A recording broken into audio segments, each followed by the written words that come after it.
તો નિત્યાનંદ આશ્રમ કેસને લઈને કોર્ટે હેબિયસ કોર્પસ અરજીનો ચુકાદો આપ્યો છે। સમાચારોમાં આગળ વાત કરીએ તો બોલિવૂડની સાથે સાથે હવે ગુજરાતી મૂવીનો પણ ક્રેઝ જોવા મળી રહ્યો છે। ત્યારે હેલારો ફિલ્મની સફળતા બાદ તેમના ડાયરેક્ટર અને લેખક અભિષેક શાહ નવું મૂવી કમઠાણ લઈને આવ્યા છે। આ કમઠાણ મૂવીમાં મુખ્ય કલાકાર તરીકે હિતુ કનોડિયા પોલીસનું પાત્ર ભજવી રહ્યા છે। આ મૂવીના પ્રીમિયર શો દરમિયાન મૂવીની તમામ સ્ટારકાસ્ટ ઉપસ્થિત રહી હતી। સાથે જ મોટી સંખ્યામાં આ લોકો પ્રીમિયર શોને નિહાળવા માટે પહોંચ્યા હતા। જો કે આ મૂવી સ્ટોરીની સાથે સાથે સારી કોમેડી અને પરિવાર સાથે જોઈ શકાય તેવી સારી મૂવી હોવાથી લોકો તેને ખૂબ પસંદ કરી રહ્યા છે।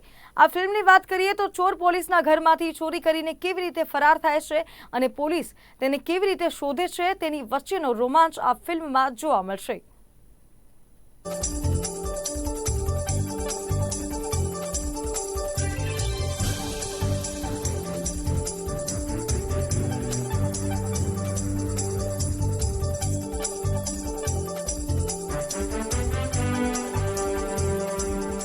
જે લોકોને ખબર છે અશ્વિની ભટ્ટ સાહેબ વિશે એ બધા લોકોને ખાતરી જ હશે કે પિક્ચર બહુ જોરદાર હશે, કારણ કે એમની કમાલની વાર્તા એવી કમઠાણ ઉપર અમે લોકોએ ફિલ્મ બનાવી છે। બનાવનાર કોણ સાહેબ, જે નેશનલ એવોર્ડ્સ લઈને આવ્યા હોય, ગુજરાતને ગૌરવ અપાવ્યું હોય, હેલારો પછી હેલારોએ નેશનલ એવોર્ડ ત્યાં જઈને બધી જ ભાષાઓને માત આપીને ગુજરાતી ભાષાને first time national lotus award, Swarna Kamal award અપાવ્યો।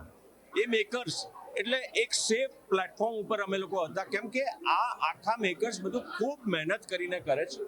સાથે સાથે ડિરેક્ટર ધ્રુનાદ યંગ બ્લડ ડ્રામાની અંદર સુંદર કામ કરીને પછી આમાં ખૂબ રિસર્ચ કરીને ખૂબ મહેનત કરીને પિક્ચર બનાવી। સો આ ઓન્સોમ્બલ એટલે કે બધા લોકો પૂછતા હોય છે કે આ પિક્ચરના હીરો છો તમે, મને પૂછતા હોય છે। હું કહું છું કે ના ભાઈ, આ પિક્ચરની અંદર હીરો એની વાર્તા છે, એનું ટેકનિકલ ટીમ છે। કારણ કે તમે પિક્ચર જોશો તો તમને ખબર પડશે કે સાહેબ કેટલી બધી જહેમત ઉઠાવીને લેટેસ્ટ જે આપણે હિન્દી ફિલ્મોમાં જે ટેકનિકલ યુઝ થતું હોય છે એ બધું યુઝ આ પિક્ચર કમઠાણની અંદર થયું છે। સંગીત એ નંબર 1 સંગીત સાહેબ, જે રીતનું મેહુલ સુરતી સાહેબે સંગીત આપ્યું છે અને બેકગ્રાઉન્ડ સ્કોર છે અને ઓલ ધ એક્ટર્સ, નાનું કેરેક્ટર હોય કે મોટું character, everyone has work very very hard, એટલે પિક્ચર મજા આવશે। તો અશ્વિની દાદાએ જે વાર્તા લખેલી એ સમાજના બે વર્ગોની વાત છે। બે વર્ગ વચ્ચે કેવો સંઘર્ષ રચાય છે, શું ઘટનાઓ બધી બને છે, અને એ જે મુખ્ય વિચાર મને લાગ્યો અને હરફનમોલા ફિલ્મ્સ અમે લોકો જ્યારે ફિલ્મને વાર્તાને અડેપ્ટ કરવા માટે બેઠા ત્યારે અમને જે લાગ્યું આ વિચાર હતો કે જે અમારે ફિલ્મમાં પણ બતાવવો હતો, કે જે એક ખૂબ સરસ સોશિયલ સટાયર પણ છે કે પાવરલેસ વર્સિસ પાવરફુલ, આવા સમાજના બે વર્ગોની વાત છે। બે વર્ગો વચ્ચે શું થાય છે કે જ્યારે પાવરફુલ પાસેથી પાવર છીનવાઈ જાય અને પાવરલેસ પાસે જ્યારે પાવર આવે તો શું થઈ શકે। આખી જ ઘટના એમણે ખૂબ હળવા અંદાજમાં રમૂજ સાથે પીરસી છે અને અમે ખૂબ મહેનત, ખૂબ જહેમતથી ધ્યાન રાખ્યું છે કે ફિલ્મમાં પણ એ જ રમૂજ સાથે પીરસાય। જેટલા લોકો ગુજરાતી ફિલ્મો જુએ છે એ લોકોને ખાસ હું એવું કહેવા માંગીશ કે જો તમને હેલ્લારો ફિલ્મ ગમી હતી અને તમને એવું લાગ્યું કે આ બહુ સરસ ફિલ્મ છે, એવી જ ફિલ્મ અમે કમઠાણ બનાવી છે। ફરી એકવાર એક સાચી નકશી ગુજરાતી ફિલ્મ કે જેમાં ગુજરાતી ઓડિયન્સને જોઈને બહુ મજા આવે, જેમાં હ્યુમર પણ હોય, જેમાં ડ્રામા પણ હોય, એવી એક સરસ મજાની ફિલ્મ બનાવવાનો પ્રયત્ન કર્યો છે અને તમને ચોક્કસ આ ફિલ્મ એન્ટરટેન કરશે એ મારો વાયદો છે।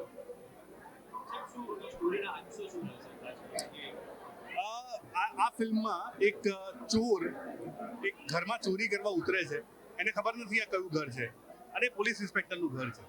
એ ચોરનું કેરેક્ટર સંજય ગોરડિયા ભજવે છે અને જે પોલીસ ઇન્સ્પેક્ટર છે હિતુ કનોડિયા, અને એ રાઠોડ સાહેબ જે છે પીઆઈ સાહેબ, એની વર્દી, પિસ્તોલ, મેડલ ને બધું લઈને ત્યાંથી રફુ ચક્કર થઈ જાય। આખી ફિલ્મમાં પોલીસ શોધે છે કે ચોર ક્યાં ગયો અને સતત એવો ટ્રાય કરે છે કે આ પકડાઈ જાય અને ચોર પકડાતો નથી। એ છે ફિલ્મ ખૂબ જ સરસ ચોર અને પોલીસની સ્ટોરી અને ખૂબ જ કોમેડી, એક્શન, થ્રિલર તમામ પ્રકાર એક જ ફિલ્મની અંદર। પીઆઈ રાઠોડ ખૂબ સરસ પાત્ર હિતુભાઈ કનોડિયાએ અને કોમેડીની અંદર સંજયભાઈ ગોરડિયાએ ખૂબ સરસ અભિનયનું પાત્ર અને બોલિવૂડ એક્ટર દર્શનભાઈ જરીવાલા, ખરેખર એક પરિવાર સાથે માણવા જેવું ગુજરાતી ફિલ્મ, ખરેખર આપ થિયેટર સુધી જઈને જોશો, ખૂબ મજા આવશે। ખૂબ એકદમ એટલી એન્ટરટેનમેન્ટ કે તમારા 2.5 કલાકના પૈસા ગુજરાતી ફિલ્મ અને જોવા તરફ તમારે વળવું જ જોઈએ. આટલા સરસ કોન્સેપ્ટ સાથે જો અત્યારે ગુજરાતી મૂવી આવી જોઈએ તો તમારે ખૂબ થિયેટર સુધી જઈને જોવી જ જોઈએ.